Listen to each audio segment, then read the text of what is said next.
खाली खाली मत हो जाइए। देखिए, ये आदित्य जी हैं, ये IFS का हुआ है और सिलेक्टेड है। तो आप लोग को कुछ अगर मार्गदर्शन लेना है तो ले सकते हैं। UPSC भी इंटरव्यू दिए हैं और पहले दूसरा जो सब्जेक्ट था मैथिली से पहली बार लिए थे। 2023 में पहली बार ही इंटरव्यू भी दिए थे।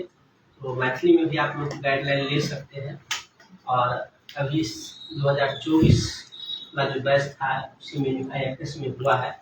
तो आप लोग अपना आदित्य जी हैं, इनका भाषा जो भी अनुभव है यथार्थी अनुभव बताएंगे, क्योंकि अपना स्टूडेंट है। तो सबसे पहले आदित्य जी आपको बहुत बहुत बधाई।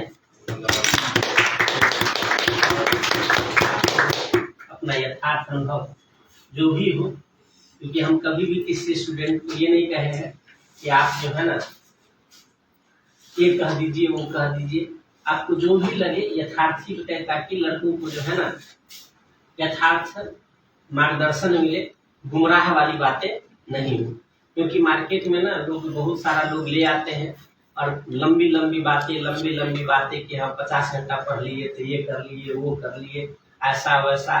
मेरा कोई गुणगान या ये वो ऐसा नहीं, ठीक है ना। आप अपना विद्यार्थी को कैसे तैयारी करना चाहिए थोड़ा सा, क्योंकि आप लोग जब पास करते हैं विद्यार्थी की उम्मीद होती है कि भाई कुछ हमारा मार्गदर्शन हो जाए। तो थोड़ा सा आपको मार्गदर्शन कर दीजिए, ठीक है।